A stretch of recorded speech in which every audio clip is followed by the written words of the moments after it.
Friends, मेरा नाम मोहम्मद शहबाज आलम है। मैंने पटना साइंस कॉलेज से केमिस्ट्री में ग्रेजुएशन किया और वाजीराम एंड रवि दिल्ली से सिविल सर्विसेज की तैयारी की। मैं आप लोगों को एक बहुत ही इंपॉर्टेंट टॉपिक जो हर एग्ज़ाम में आप किसी भी चीज़ का प्रिपरेशन कर रहे हो, गवर्नमेंट जॉब का, UPSC, BPSC, SSC, banking, railway, हर एग्ज़ाम में वो टॉपिक से क्वेश्चन आता ही आता है। मैं इसकी आपको प्रूफ दूंगा। प्रीवियस ईयर क्वेश्चन का मैं जब सॉल्व करवाऊंगा, पीडीएफ में दूंगा, तो आपको मैं प्रूफ दूंगा।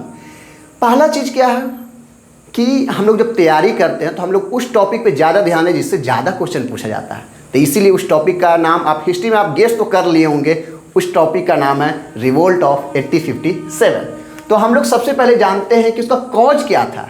रिवोल्ट ऑफ 1857 का कॉज क्या था, तो हम लोग लिखेंगे कॉजेज ऑफ रिवोल्ट ऑफ 1857।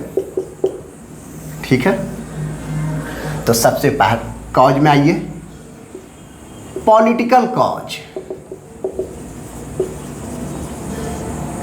दूसरा में आइए economic cause, social cause,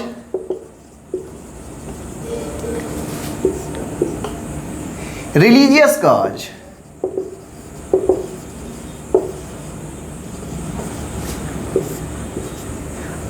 grievances of सेपॉइज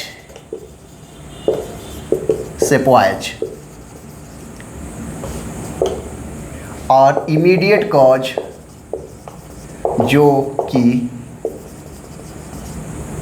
10th of May 1857 को होगा।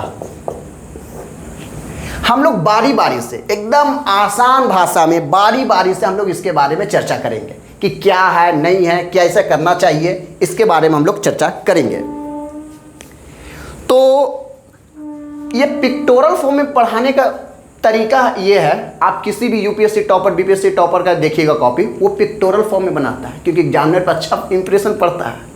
आपको एग्जामिनर 60 वाले हैं, उनको अगर लैंग्वेज के रूप में लिखा हुआ, एक पिक्टोरल फॉर्म में लिखा, तो पिक्टोरल फॉर्म में ज़्यादा नंबर देंगे। और हमारा मेन पर्पस तो है क्या, मार्क्स ज़्यादा गेन करना है बस। अब पिक्टोरल फॉर्म में हमारा माइंड की भी टेंडेंसी है, कोई याद ज़्यादा रखता है, हमारा पर्पस सॉल्व हो गया। तो हम लोग बारी बारी से हम लोग काम करेंगे। तो हम लोग ज़्यादा देर ना करते हुए एक एक करके हम लोग करेंगे। सबसे पहला ये पॉलिटिकल कॉज में, तो पॉलिटिकल कॉज में दो चीज़ है, doctrine of lapse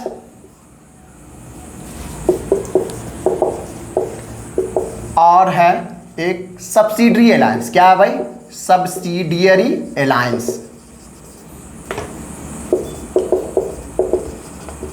subsidiary alliance, इसके बारे में हम लोग बात करेंगे। इससे पहले डॉक्ट्रिन ऑफ लैप्स है क्या, इसके बारे में हम जान जाए। आप लोगों ने एक पिक्चर देखा होगा हमेशा बचपन में कि झांसी की रानी का नाम सुना, उनके पीछे एक बच्चा बंधा हुआ रहता है। आपको पता है वो उनका अपना बच्चा नहीं है, वो उन्होंने गोद लिया था। अंग्रेजों ने एक रूल लाया कि जो राजा महाराजा का या जिस साम्राज्य का या जिस राजा महाराजा का अपना बाल बच्चा नहीं होगा, उसकी पूरे साम्राज्य को ब्रिटिश एम्पायर में मिला लिया जाएगा। तो किसी भी राजा के लिए दिक्कत है। पहले तो क्या था कि अगर आपका नहीं है, जस्ट अ सेकेंड, अगर किसी का नहीं है तो हम लोग क्या करते थे, हम लोग करते थे कि गोद ले लिए। लेकिन अंग्रेज ने एक रूल ला दिया कि नहीं, आपको नहीं लेना। तो इससे राजा नाराज हो गए और गुस्सा आया। सब्सिडियरी अलायंस क्या है, सब्सिडियरी अलायंस को समझने के लिए आप एक समझिए, मान लीजिए एक गांव है ए, इसका आस पास में अगल बगल में बहुत सा गांव है, बी सी डी ई, मान लीजिए क्या है भाई, ये ए गांव है। ये आपस में गांव आपस में लड़ते रहते, किस लिए, इनको डर है कि ये इस पर कब्जा ना कर ले, ये इस पर कब्जा ना कर ले, इस पर कब्जा ना कर ले। आपको पता है कि अंग्रेज की जो आर्मी है, ए ग्रेड की आर्मी है। अंग्रेज की आर्मी क्या है, ए ग्रेड की आर्मी है। उनके पास अच्छे अच्छे राइफल वगैरह हैं, अच्छे अच्छे अत्याधुनिक हथियार हैं। इन लोग क्या, लाठी भाला गणासा लेके चल गए, मार पीट कर, क्या होगा उससे, कौन जीतेगा, जो अत्याधुनिक वो जीतेगा। तो इससे अंग्रेज दोस्ती किया, ठीक है। ये लाया था वेलेजली ने, इसको किसने लाया था, वेलेजली ने। और डॉक्ट्रिन ऑफ लैप्स को लाया था डलहौजी ने। ये क्वेश्चन आया हुआ, इसको आप नोट करना चाहे तो आप नोट कर लीजिएगा। और ऐसे आपको इसका PDF मिल जाएगा, इसके लिए आपको घबराना नहीं है, जितना भी पढ़ाया जा रहा है इसका PDF आपको मिल जाएगा। तो इस राजा से इन्होंने दोस्ती किया, इसके बदले में क्या बोला कि हम आपको इससे सुरक्षा देंगे। तो ये राजा के लिए अच्छा हो गया भाई कि हमको BCDE से क्या होगा, BCDE से क्या हुआ, सुरक्षा मिल रही है। बदले में राजा को अंग्रेज को कुछ पैसा देना, सम अमाउंट देना है, ठीक है, कुछ अमाउंट देना है।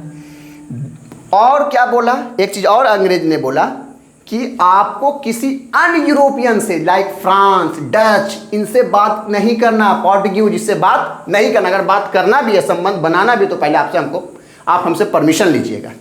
इस तरीके से आप समझ रहे हैं, इसका जो प्रोविज़न है उससे आप समझ रहे हैं, वाकिफ़ हो रहे हैं कि किस तरीके से अंग्रेज कब्जा करना चाह रहा है।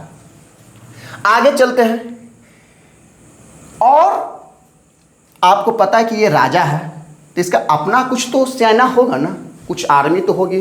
अंग्रेज ने बोला आपको इसकी क्या ज़रूरत है, आप इसको हटा दीजिए। ये हटा देता है। आप कभी बी ने हमला किया, बी पे हमला हुआ, तो जाहिर से इसका अत्याधुनिक हथियार है, इस पे कब्जा हो गया। अगला बार C पे कब्जा, अगला बार D पे कब्जा, नेक्स्ट बार E पे। इस तरीके से A का पूरा पे कब्जा हो जाता है, ये पूरा A हो जाता है। किसके भाई, किसके सपोर्ट से, अंग्रेज़ों की आर्मी के सपोर्ट से। तो इस राजा को तो बड़ा खुशी लगा कि यार हमारा तो साम्राज्य बड़ा हो गया, लेकिन नहीं, ये खुशी चंद दिनों की थी। अंग्रेज को, आपको पता है कि ये आर्मी का कंट्रोल किसका था, अंग्रेज का था। अंत में इस राजा को भी अंग्रेज ने निपटा दिया और पूरे पर ब्रिटिश एम्पायर का कब्जा हो गया। पूरे पर किसका कब्जा हो गया बताइए, ब्रिटिश एम्पायर का, ब्रिटिश एम्पायर का कब्जा हो गया। इस तरीके से ब्रिटिशर्स ने अपना दायरा, अपना एरिया बढ़ाना शुरू किया। ये लोग कमज़ोर थे, राजा लोग, गुस्सा तो था लेकिन कुछ कर नहीं सकते थे, चुपचाप सह लिए, लेकिन एक मन में एक टिस थी। अब आइए पॉलिटिकल कॉज जान गए, अब आइए इकोनॉमिक कॉज। अब क्या है, इकोनॉमिक कॉज। दूसरा क्या है, इकोनॉमिक कॉज। मतलब आपको नामे से पता है कुछ पैसा कौड़ी से होगा यार, कुछ पैसा कौड़ी से तो होगा। सही बात आप समझ रहे हैं। आपको पता है हमारे देश में